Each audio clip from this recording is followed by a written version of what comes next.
Welcome, everybody, to the BoomTube podcast, where we take you through all of pop culture's many universes. I am Ryan, of course, here with Nate. Yo! What's going on, man? Not much. It's good, it's good. Hey, did you see that supposed Boston Dynamics video that was going around? The robot? I do believe you just showed me that a little bit ago. I did, you sly little... I did see that. You are very observant, and also letting the people also know how this works. Yes. But, yeah, it was supposedly from Boston Dynamics. They're that robotics company. They come out with all those robots that are like opening doors. And yes, the giant dogs. The giant dogs, Yes. yeah. It always looks like Terminator 2 is right around the corner. Yes. Yeah. And they have great balance. Yes, it's actually very scary. They open doors. But it's very realistic, and everyone thinks the apocalypse is coming because of them. Well, a video's been going around of them testing one of these things, handling a package in, I would say, difficult environments. Yeah. Yeah. You know, Bullied environments. Bullied environments, yeah. Trying to deliver this package, but being whipped. Yeah. They were shot at one time. Spray painted in the face. Spray painted, air horned. I saw a steel chair straight out of the 90s WWF. Straight, like, Mankind Undertaker. Yes! Like, Exactly. boom. That's right. Oh my god. And then it started, it just wasn't having it. It stood up to him. Yeah. All of a sudden a gun came out, and it was like, get out of here. Yeah, like the robot figured out the best way to do it was I hold the gun, and the human delivers.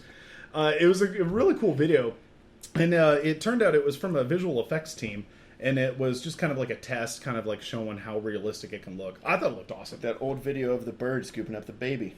Do you remember that one? Oh my gosh, From yeah. years ago? Yeah, like I think I was in high school when that came out. It's probably like 2005, 2006. It's an old video. Yeah, the baby in the yard, and then like a hawk or an Some eagle. type of a hawk swoops down and like grabs the baby. Yes, I remember that was on it was in the news. Yeah, they had to come out and say that it was fake. Mm-hmm. That was right, and then it was just somebody's. That was some type of a college project, wasn't Yeah, it? it was their thesis or something. Yeah. It was like my final project.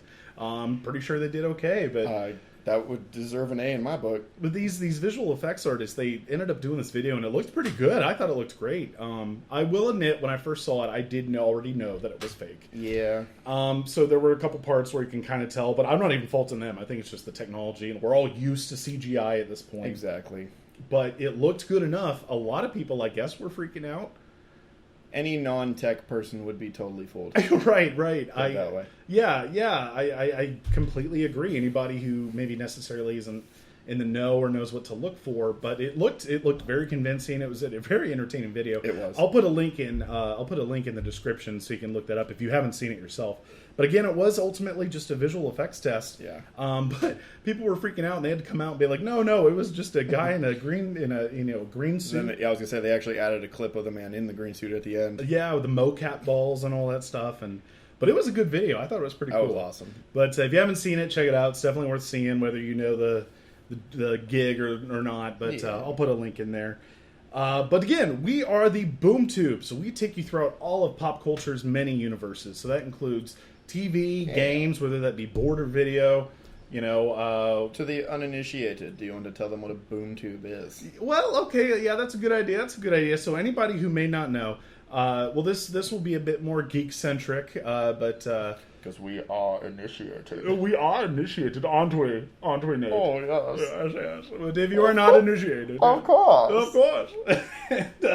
A boom tube it's referenced from DC Comics, and it's just essentially, in a nutshell, it's a when you see in the movies and comics when like a blue beam comes down and somebody appears out of nowhere, Like it's Thor's Rainbow Bridge. yeah, pretty much. Yeah, exactly. It take you through all universes and all kinds of good stuff. And I thought, what better mode of transportation if we're going to go from TV to movies to video games to wherever else it takes us. And please give us feedback. With a boom. With a boom. That's right.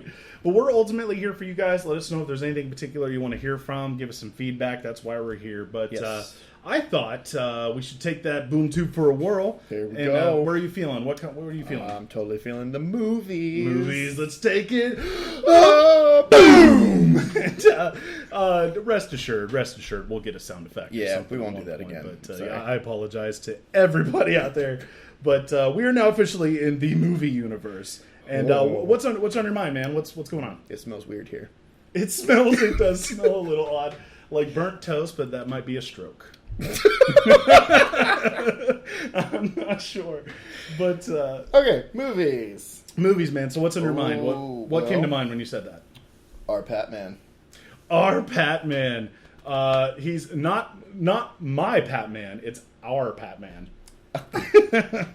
we're talking about the casting of the new Batman, which is Robert Pattinson as Bruce Wayne. Bruce Wayne Batman. Yeah. Yes. Well, spoiler alert: Bruce Wayne is Batman. Whoa. But Robert Pattinson. What do you think, man? Oh, I don't know. I'm gonna stay reserved on that one. I gotta say, I can't say I'm super happy with the choice, but I'm not mad at it either. That's a great way to put it. Yeah, because I wasn't angry, and I'm not angry. I wouldn't even say I'm upset or distraught, but I'm surprised. I'm hesitant. I'm surprised. It wouldn't have been my choice personally. I would have been like John Hamm. I want to see John Hamm as Batman. John Hamm would have been cool. Everyone keeps throwing out Armie Hammer. I think Armie Hammer would make a great Green Lantern. Okay. I could see him. Okay. Ooh, or a Green Lantern. A Green Lantern. Yeah. Ooh, okay. I like that. That's interesting. I don't see him as a strong enough brooding character to be Batman. I felt like it became habitual for people to say Armie Hammer when it came to Batman. Yes. Like, it's just like, that was like, if you did a betting pool, the cliche Armie Hammer was probably like the number one. That's a safe bet. Yeah, exactly. But Robert Pattinson, I'll be honest with you, I want to hold back a lot of judgment because honestly, at this point, it's to be expected. We were very, very young when Michael Keaton came out as Batman. Yeah. But even then, people at that time were like, "What? This is Mr. Mom." This is Mr. Mom. Yeah, like, and it's just something that just kind of happens. I mean, Heath Ledger. I'm not going to act like I was jumping up and down when he was cast. Yeah. Yeah, teen heartthrob of the 2000s. And it's like, there's no way that he's going to be Joker. And he's literally the gold standard now. He is up there. Yeah. Here's one thing I think it's interesting. Heath Ledger won a Academy Award for a comic book role that is in a medium that has Halle Berry, Ian McKellen, Patrick Stewart, Jack Nicholson. Yeah. I mean, every A-list actor you can think of. Exactly. Arnold Schwarzenegger. Well, I said A-list. Yeah, chill. There's a bomb in there. No, don't do it. But so Robert Pattinson, I just, my only concern is, I'm not ashamed to admit I'm not very familiar with the Twilight movies, but I do know that the vampires glistened, and if Batman's a creature of the night, he's going to be glistening. Or was it the moon or was it the sun? I am ashamed to say I have seen all the Twilight movies.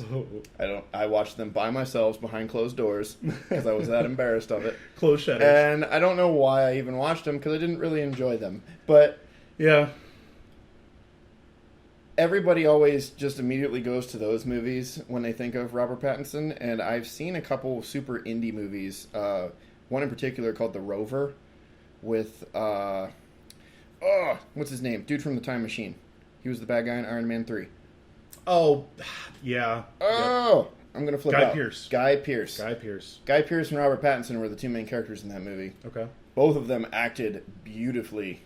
The movie was really dry and boring, and I wouldn't really recommend the movie, but his acting in it was really good. Good performance. And it was a great performance. And if he gives that type of a performance, I could totally see him pulling off a brooding Bruce Wayne.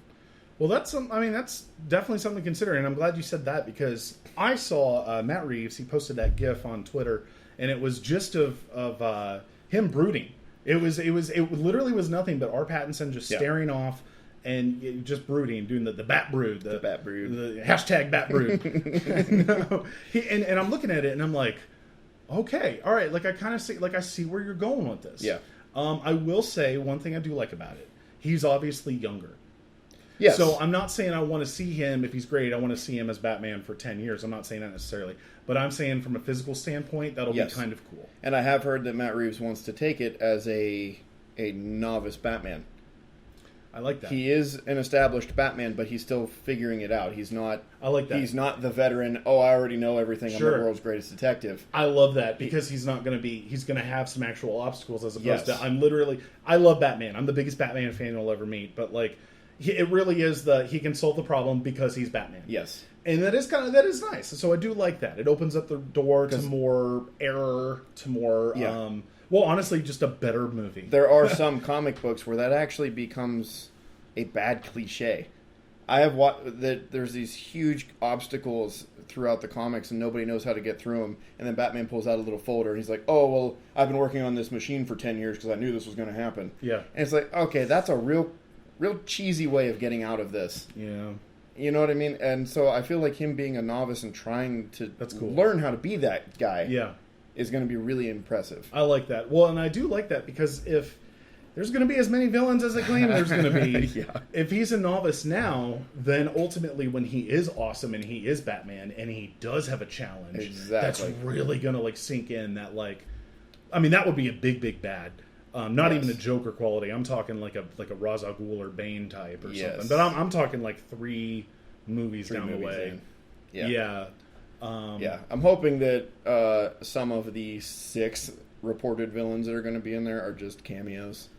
Yeah, cameos, glorified cameos. Dude, I would settle with if it was a scene in Arkham Asylum. Yes. And it was just like someone's 3 or 4 of them are just in their cells. Yeah. Or, even if it's just like with the Mad Hatter, just a top hat hanging on the side. Right. Just to let you know he's in this universe. Yeah. It's like, oh, he's probably going to make an appearance at some point. Do you know what's funny? How times change? Because I'm saying that, I'd be happy with that. But I remember being a kid and watching, like, Batman Forever and Batman and Robin. Yes. And when you'd see the Easter eggs in the background or they'd mention Metropolis, it made me furious that you're mentioning Metropolis but not showing me Superman. Yep. But now I'm like, that's what I want. Now like, you don't have to give me Superman. Yes. Just you can acknowledge him. That's so funny. Yep. But yeah, so I'm down with our Patman, I think. Yep. I'll mostly hold off judgment, but Me too. We'll see what happens, honestly, because we've been proven wrong many times. And there are vague rumors. I've heard that Vanessa Hudgens could be the next Catwoman. I did not know that. Which is okay for me. There again, I'm not sure her acting chops, but I think she'll look the part. Oh yeah, I can buy it. I can absolutely buy her just appearance as Selena Kyle as Catwoman. I've never seen her in any major acting role. She tends to play with more of the like rom-coms and more of the teeny bopper movies. So I know she was in. Wasn't she? I didn't see it, but I think she was in Spring Breakers. Just kind of a. I hated that movie. You hated it? Was she in that movie? Yes, she was. She was. That movie. Oh, she was in Sucker Punch. Wasn't she? Yeah, she was. She was in Sucker Punch. And there again, if you're just going for aesthetics, she plays the role beautifully. I'll definitely take it as a rumor or a possibility. It's a rumor. It is a rumor. I do not believe that has been said that it is happening at all. Okay, well, I think whatever comes out, I'll be happy. Anyone who knows me or anyone who will get to know me or listen to me long enough, I'm a huge Batman fan. I'll be happy with whatever comes out. DC puts out enough movies. One of these has to be a hit. Law of averages, right? Law of averages. They got to get one eventually. But when it comes to Batman, man, you got to admit, even the bad Batman movies are good. Even the worst one is still entertaining. They're still fun for being campy. You're right. So whatever comes, I'll hold my judgment for now personally, but I'm looking forward to it. Yes. I'll see it. While we're here in the movie universe, Child's Play. You remember that? Oh, I remember that. You remember that? Oh, was it My Buddy? Was it My Buddy? Yeah, My Buddy. Yeah. What's his name? Decided to call him Chucky? Yep. And Chucky was the name. Yeah, it was the killer. Stuff went wrong. Mm-hmm. Yeah, the killer doll. I gotta be honest with you. I love horror movies. I've loved horror movies most of my life. But even as a kid, when I was watching Freddy and Jason and all that stuff, no problem. Wishmaster. No problem. I watched the Tim Curry It, which admittedly now it's not super scary, but back then, it was different. That clown changed things. But I watched that stuff. I did not mess with Chucky, man. Chucky legitimately scared me. Well, as fantastical as all those horror movies were, Child's Play was a toy. It was a toy. And as a kid, you got a toy that's going to kill you. Yeah. And that's terrifying. Yeah, and I know I'm not giving a particular hot take here. It's pretty common that people prefer practical effects over CGI. Oh, most but definitely. In those early Chucky movies, they would have like a little person, Yeah. In certain not every scene, but in certain scenes, they would have an actual person in the suit running and around with a moving, knife. and your brain knows it's real. Yeah. And that terrified me. It but does. It, I got to admit, when I got older, and even just, I think it was a year or two ago for Halloween, my wife and I, we binged all the Child's Play movies, and I loved them. Yes. They're good. Even the newer ones. What was it? Cult of Chucky, and then there was another one. Yeah. I forget what it was called, but they were good. I genuinely liked them. I'm happy about the reboot. Well, I'm excited to see it. I'll say that. Yes. Yeah. Mark Hamill voicing it is incredible. Yeah. I mean, he's one of the best voice actors there is. If it's not going to be the original guy, Mark Hamill, is it really going to be awful? No, it won't be. Yeah. Although him drinking blue milk off the titty of a weird Star Wars creature was pretty awful. That was a little rough. Everything else he does. Oof. Mwah. That is another conversation for another time. Oh man, but that's back to Child's Play. Yeah, back to Child's Play. I'm cool seeing Mark Hamill, Aubrey Plaza in it, which she's awesome. I don't know how old she is. I think she's about our age. I want to say she's about 29, 28. Yeah, I don't know, something like that. But she's playing a mom in this, which is of course possible. But makes me feel old. It's well, it's funny. I'm not saying I see her as April Ludgate, but I don't see her necessarily as like, oh, this is my 10-year-old boy. Totally true. Like I don't see it. I do like her. I like her and all that good stuff. I'm excited that she's in the movie. Yeah. I gotta admit, my initial reaction was, oh, okay, so she's playing mom roles now. Mom. She's a mom. Okay. Again, very weird. Possible. Nothing wrong with that. Yeah. It just struck me. It was odd. It was odd at first. Yeah.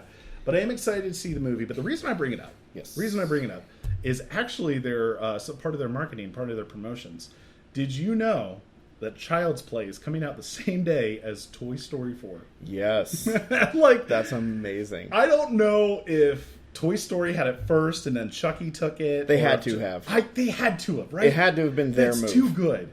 It's like wherever Disney's going to drop this, we're going to drop it too. That's too good. They had to have. So you're going to have opening day, Toy Story 4 and Child's Play. And then Killer Toys. I got to tell you, I cannot wait. I want to see both movies. I want to see both.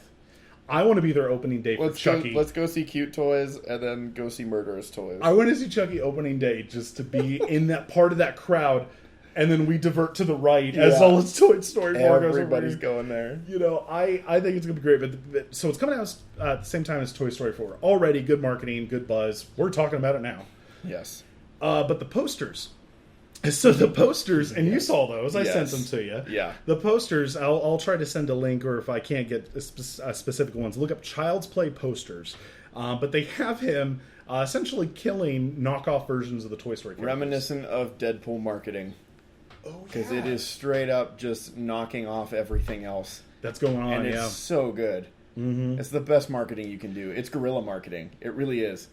You're attacking other things, and it just puts your name in front of it. Because they could have done so many generic posters. Oh, easy. Stupid, just generic. Put the actor here and the doll here, and then some creepy tagline. They have one where he's roasting the back half of a Slinky Dog over a fire. Yep. It's not quite Slinky Dog, just different enough. Yep. He's got another one where he's got a lighter or something, and he's burning the plastic off of Rex. You got Woody's arm coming out, holding them with stuffing out. He's holding his cowboy hat like he's got drug with blood going over. You got Chucky walking away from that. Yep. It's like, what happened blood there? under his shoe. Then you got a Buzz Lightyear looking boot, a helmet, and then Chucky with a gun, looking like a gun down that person. I think it's great marketing. Yes. Truthfully, I don't know how risky or I don't know if Disney. Apparently, it's fine because it's out there, but. They didn't. Kudos to them. Yeah, I don't think they did anything so serious that it looks exactly the same. You're right. There's because they didn't do Slinky Dog's face. Right. It was just the back half, a tail end with a Slinky. Yeah. So the Woody and the Buzz. They different did it colors. properly. Yeah. Colors were slightly different. Yeah. Definitely look up Child's Play posters. Definitely worth looking up. I think it's great. Again, I already want to see both movies. I think I want to see Chucky first. I really hope that the new reboot brings Chucky back to a straight horror movie. Yeah, get away from some of the comedy elements. Yeah, Chucky tended to drift off into a horror comedy genre, and about Bright Chucky. I loved it. Don't get me wrong; it found a niche that was brilliant because only they could pull it off, and it actually worked. It worked. Everything else was like super cheesy, and it just didn't work. Theirs were still good quality films, even though they were super campy. They were enjoyable to watch. So I really hope that this new reboot brings it back to just a straight horror. I'd be down for that. You add in, obviously keep some little comedy in there. You have to. Yeah, have a little. Yeah, some probably have little some Easter one-liners. eggs, little nods, Yeah. little winks at the camera. But either way, I'm down, man. I think that'll be cool. But while we're here in movie universe, and while we're talking about horror, Yes. trailer to Doctor Sleep, Yes. the sequel to The Shining. The Shining sequel. Yeah, After how long? When did The Shining come out? 80s, I believe. Yeah, well, I want to say early 80s. Yeah. So that's what's like I'm curious about, because there's the book, of course, there's the movie, and then Stephen King reportedly didn't like Kubrick's version, so he did a TV version. Yeah, it wasn't received. I heard well. the TV. I have never seen the TV version. I heard it was Neither awful. have I. Yeah, I've heard it was slightly more accurate, but obviously Stephen King's doing it. Yeah, but overall not that good. I've never seen it. and Kubrick's Shining is a masterpiece in my opinion. Yeah, that cinema is mwah. I love that movie. That movie has some of my favorite moments in it. From start to finish, it's not my favorite. Start movie. to finish, it's a long It's got movie. Some of my favorite individual moments, though. Little tasty morsel moments. Yes. Like, it's so good. But I will agree, it is a little long. It's not a perfect movie, but I'd still Desert Island. If I have 10 movies, that's probably one of them. Okay. Yeah. Nice. Yeah, 10, 15. I'll say that. 10, 15. Yeah, maybe five more. Yeah. Just because it is so long. It is a long movie. But you're on a desert island a long time, so. Yeah, that's true. But yeah, Doctor Sleep, so I guess it's a sequel to The Shining. It's Danny, the boy from The Shining, as he's grown up, He right? grows up. Yeah. Yeah, and I guess he's an alcoholic to drown out the shine. Okay, all right. Okay. I'm not sure how I feel about this movie. I'm not gonna lie, the preview looks pretty good. Every time I watch it, that soundtrack at the end gives me the goosebumps. Yeah, the goose pimples, yeah. But I don't know how you make a sequel to a Kubrick movie. Well, that's why I think it's Been so slightly long. confusing. Well, yeah, it's been so long, but so Stephen King obviously wrote the book. Yes. And this movie is based on the book. That's why I call it a Kubrick movie. Because it's not... I've seen a ton of Stephen King movies, and some of them are really good, some of them are really bad. And Kubrick put his very distinct, unique spin on that movie. Yeah. To the point where it wasn't... Stephen King himself didn't like it because it wasn't his story. So if they're telling another Stephen King story that's supposed to be a sequel to the Kubrick movie... Right, that's what's odd. They have to put that Kubrick spin on it or it's not going to work. Right, you're invoking the movie that you didn't like too much, but with your... I don't know. You get what I'm saying, No, though? I absolutely get what you're saying. It's definitely interesting. So, yeah, based on a book written by the author who didn't like the movie, but they're using that movie to market it and to kind of influence this one. Because, frankly, it's the most successful version. Yes. That's kind of like comic book art. There's stories I really love, but the comic art I don't like, so I'm less likely to read it. Depending on who the artist is, drawing that story. You're right. It depends on how much I like it. Mm-hmm. Kubrick was the artist of that movie. He took that story and made it his own. And now somebody else is doing one that's a sequel to that. And I don't think anybody can shoot a film like Kubrick did. Well, yeah, it's going to stay, like, in terms of it being a sequel, it's definitely going to be two very different looking movies. Yes. Different shot. I mean, we're not only the styles and the techniques, but just the time has changed. Yeah. Movies are different. Well, that's true. But I will see it. I can't promise I'm going to see it in theaters. Actually, as I'm saying out loud, I do not think I'll see it in theaters. If it comes that this podcast evolves into more current reviews, and if that's stuff you guys want to see, we'll see. But if you're asking me, I might not see that in theaters. Yeah. I might. Maybe a cheap theater? Maybe a cheap theater, yeah.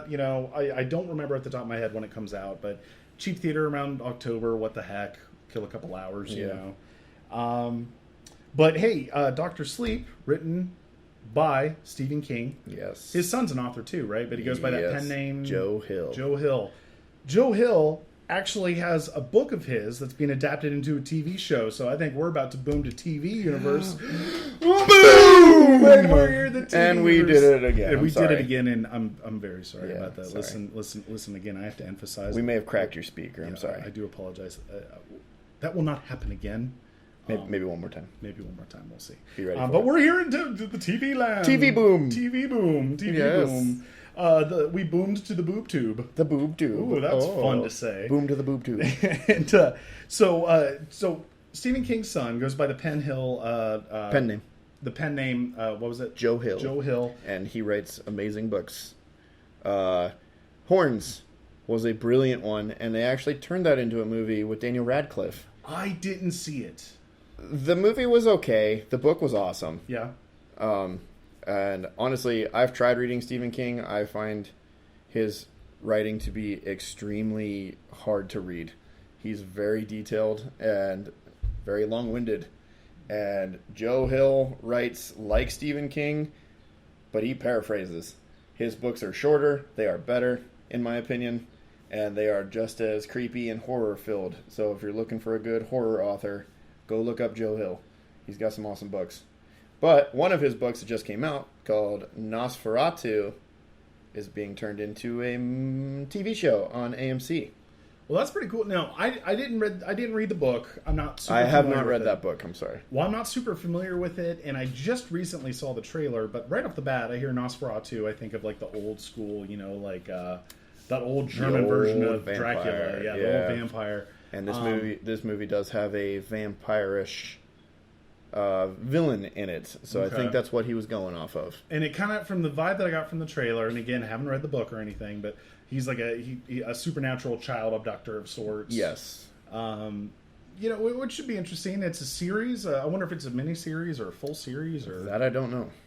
I'm curious. AMC, it's probably going to be a full series. Probably a full series. I was recently seeing a few things where people were just saying that we kind of need to stick to more miniseries because I agree. Chernobyl was awesome. That just came out, of course. That was a miniseries. I've seen the first few episodes, and it's awesome. If you stick with just tight little stories, stop planning so far in advance. I guess from my understanding, from what I'd heard from this, is that over in England, over in the UK, they do a lot of their shows that way. It's a lot of miniseries. Yeah. So you're not going to get a lot of this stuff. But I'm all for that. I completely agree because I hate when shows start off with a great premise and you can tell that they just drag them out for the sake of making more episodes. I was super into The Blacklist when that first came out. Yeah. I think I watched the first 2 seasons pretty faithfully.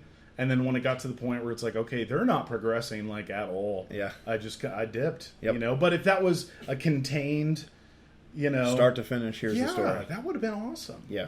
I completely agree. So I don't know. So again, I'm not sure if that's a mini series or a straight series, but it's based on the book. Especially based off a book, it should have an ending. Yeah. It should have a definite start and end. Yeah. However many seasons it takes to tell the book story, that's fine. Mm-hmm. But they should know when they're going to stop it. Exactly. Like, this book's going to take 3 seasons to tell, and after 3 seasons, they should stop it. Exactly. Plus, you kind of want it more on your terms of when we should end a show. Because nothing's worse than getting canceled, of course, when you can't end certain arcs. Daredevil and all the other Marvel shows on Netflix have, of course, been canceled. Yeah. With the Daredevil show, there was kind of a silver lining. Because one of the trademarks of the show was they would do these one-shot, one-take, highly choreographed fights. The hallway fights. And they were so awesome. It would be, several people all in one shot where the camera did not break away. It did not edit, did not cut. It was one single take. And it became a trademark, and it was something to look forward to in every season. They were brutal. They were brutal. They were awesome, but they were so entertaining to watch. They had a good flow. And so season 3, of course, was the last season by the time they were canceled. One of the silver linings was the hallway fight scene of that season was 11 minutes long. That's incredible. I did not know it was that long. That's awesome. So again, no edits. The camera is not cutting. 11 minutes straight of choreographed fighting that looks excellent. So people were kind of, hey, it sucks, it's gone, but that's got to win an Emmy, right? Yeah. It's got to get something. They are disqualified from being nominated for an Emmy for choreography there. Why? The length. The Emmys, said that The whole reason it's impressive is because of the length. yeah, the Emmys, they didn't like it. They said 11 minutes was way too long. They would not take anything over 3 minutes. And as a matter of fact, you can submit a 3-minute clip of that scene if you would like. Okay. Edit and cut up a one-shot take Yep. to submit. Yep. That's An 11-minute crap. one take chopped into 3 minutes. No. How are you going to do that? So, they didn't do it. And they're obviously good for not in the them. running. Yeah, they're not in the running. I just think, come on, man.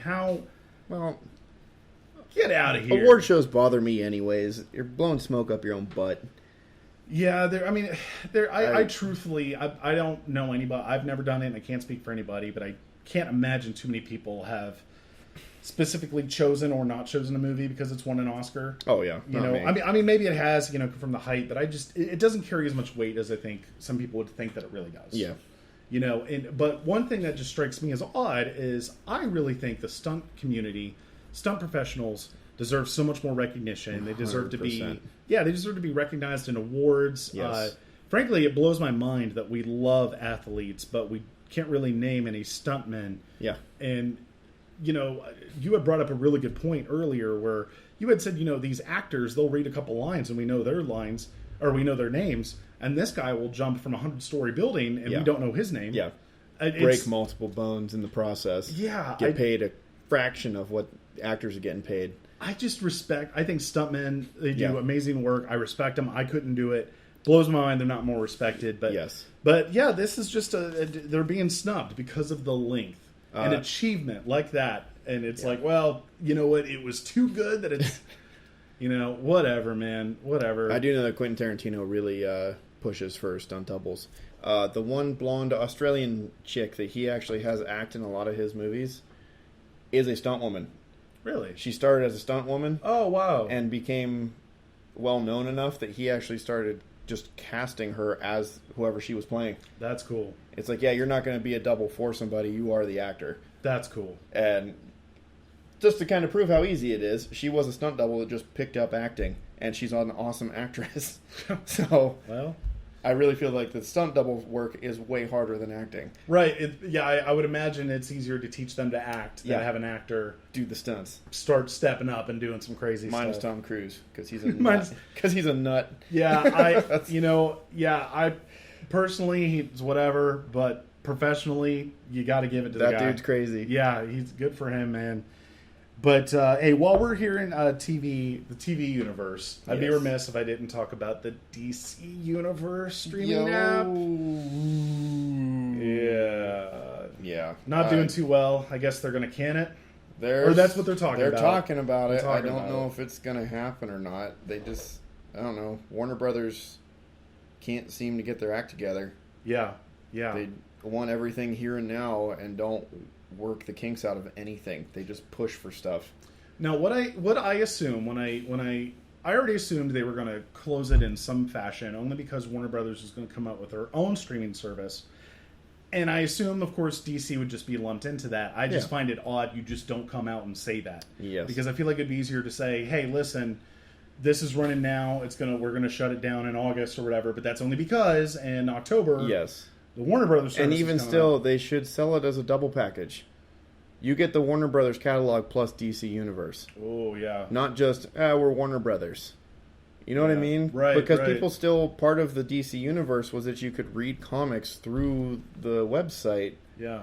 And if you're just advertising it as a Warner Brothers streaming service, that does not read comics to me at all. Right. No, that makes sense. And I mean, that was a big perk. I'll tell you, when they announced the DC Universe coming out, I was excited. When it first launched, I signed up for it for that first month. Yeah. The comics was a big draw. The fact that all their library was there. The Batman animated series that was all on there. Now, I will say, immediately, I had a gripe with it. So I have an Xbox 360, a PS4, Fire Stick, and a Roku TV. Yep. And out of all of those, only one of them could actually have the DC Universe on it. Yeah. And that's ridiculous. And That's it was, awful. It was the Roku TV. It wasn't even something I could download on the PlayStation or I could download on the Fire Stick. Yeah. That's bizarre to me. How do you not spend a few more months and make it any media. I didn't. Yeah, I don't understand where they were coming from with that. So it was for me personally. It was only on the Roku TV, which happens to be my bedroom TV, which I'm not going to sit in all the time. Like I don't know. I just think they had so many mistakes out the gate. Yep. If it's going to shut down, we'll see it again in some form or another. I'm tired of Warner Brothers. It's everything else Warner Brothers does. They rushed Justice League. They rushed it out to compete with Marvel, who just spent a decade developing characters to bring them all together. They couldn't wait. They had to get it out as soon as possible. But that will be a topic for another time, because we could talk about Warner Brothers and our gripes with them for a long time. But I'll tell you what. Let's take one last detour before we head back home. One last boom. One last boom. I think we should boom down to comics. What do you think? Oh, here it comes. Oh God! I'm gonna keep my promise. I told you we weren't gonna do that. What a boom! I want to be clear. That was Nate and not me. So, he wanted to. I didn't. So, well, here we are in comics world. Sorry. Here we are in comics world, and the comics universe. So the first thing I want to talk about is a couple days ago, Marvel Comics, they had posted on their Instagram a spider web in the shape of the number 4. Yes. And immediately, I don't know about you, I think, Fantastic Four. Yep. Yeah, Fan Four Stick, yeah. Yeah. Fantastic Four, Spider-Man. I'm like, okay, so some sort of crossover. It's now coming to light that apparently Alex Ross is going to do a comic adaptation of the unfilmed Sam Raimi Spider-Man 4. That's incredible. I'm down. I'll buy it. I'll buy anything from Alex Ross. His art is incredible. Yeah, it is gorgeous. It is gorgeous. If there's any artist that I could think of at the top of my head, I would want on my wall right now. Alex Ross. Alex Ross. Yeah. Well, he's doing a adaptation of the unfilmed Spider-Man 4. Now, with this one, Sam Raimi was going to have Kirk Connors eventually become the Lizard. Now, he kind of built him up over the previous films. Yep. He was going to have... Especially with the whole Venom thing. Yeah. He was there a lot for Venom. Mm-hmm. And then you're going to have... he had Bruce Campbell coming in as Mysterio. Love it. Which is, on my guess, the whole reason they're even doing this. Obviously, it ties in with Mysterio coming out on Far From Home. So that's got to be the main snag, right? Yes. Yeah. Especially with him making such a weird appearance in every single movie. Right. Yeah, that was a long-standing theory with those Sam Raimi movies. Because you had Bruce Campbell in the first one as a ring announcer. Who announced Spider-Man as his name. Gave him his name. Gave him Spider-Man. Second movie, he's a theater usher. Won't let him in to see Mary Jane. Yep. And then the third one, he's that French maitre d'. Horrible French host. Oh my gosh. But the fun theory, the thing that was going around for a while is that, he's an actor. He's the same character, and he's just going through these jobs. And, of course, he's hamming it up as the French maitre d', which was very hammy, very super cartoony. True Bruce Campbell. But making him a failed actor who would eventually become Mysterio, who in himself is involved in movies one way or another. And so that'll be interesting. Yeah. But if I'm not mistaken, I believe Sam Raimi also wanted Black Cat and the Vulture involved. That would be amazing. So this comic will be... I'm interested. I'll read it. Black Cat needs to happen. Black Cat, yeah. That is strange it hasn't happened, but it is very similar to Catwoman, which I think is why it hasn't happened. That's why it should happen. Who doesn't love Catwoman? That's true. A little bit more of that stuff. Yeah, I'll take a Marvel Catwoman. That's fine by me. A little friendly competition never hurt anybody. Yeah. But I'll read it. I think it'll be cool. And like you said, man, especially Alex Ross. If the art is by Alex Ross, I don't care if the story is crap. I'll still buy it. Yeah. If you have a vague interest in comics, if you have no interest, but you just want to kind of get an idea of what we're talking about, Google Alex Ross and just leave it at that. Yeah. Or look up Alex Ross Kingdom Come. Yes. Alex Ross Spider-Man. He does these very realistic drawings. Very realistic and they're excellent. Somewhat vintage. They always look like they're like from an older era. I agree, but they have like a real physical element to them. Like Spider-Man's costume, you can tell it's fabric. They have weight to their characters. They have weight. There's crinkles in them. I've seen some. I love the Batman that's taking off his suit and all the scars are on his back. Yeah, that one's so good. They're very detailed. They're awesome. But look up Alex Ross if you have no idea who we're talking about. It's really worth looking up. But one last thing I wanted to touch on while we're here. is the current DC Comics special event, Deceased, which is selling DC Comics Zombies. #1 for like 2 months straight. Yeah, DC Comics Zombies in a nutshell, and it's selling like crazy. Yeah. But yeah, I've enjoyed it. I've only read the first issue again. My only beef, I guess I would say, it's just a minor gripe. It's just kind of from a storytelling perspective. It was all about, it's all through tech. It's transmitted through tech. So you can look at your phone, or a zombie, or if you look at TV, you're a zombie. And it's like, okay, we get it. Like, we get it. We're all obsessed with our phones when we're zombies. Yeah. Like, I mean, it's a good story, and I'm not trying to take away from that, but it is kind of like, really, like, just make them zombies, man. I do get that. I do agree with the whole cell phones turning into zombies thing is way overplayed. A little overplayed, yeah. But I'll tell you what, I don't want that to discourage you from using your phone, from following us Boom! on Twitter. What? Did you see what I did there? That was a segue. That was a segue, sir. That was a two-wheel segue. I've been charging that bad boy up. Oh, man, you took it for a ride. Ready to bail out of here. But I want to thank each and every one of you for listening. I really appreciate it. It was a lot of fun. Yeah, this was fun. Yeah, it was pretty cool. Pretty cool. But we want to keep these going. Let us know. Give us your feedback. Give us critiques. I hope we're not annoying. I know. That's my worst fear. Yeah. But just follow us on Twitter. We're going to have all kinds of interactions on there. You can let us know what you want to see. Give us some feedback. We'd love to hear from you. But thank you again, each and every one of you. We'll be booming around. We'll be booming soon. So we will see you guys around. Oh, boom!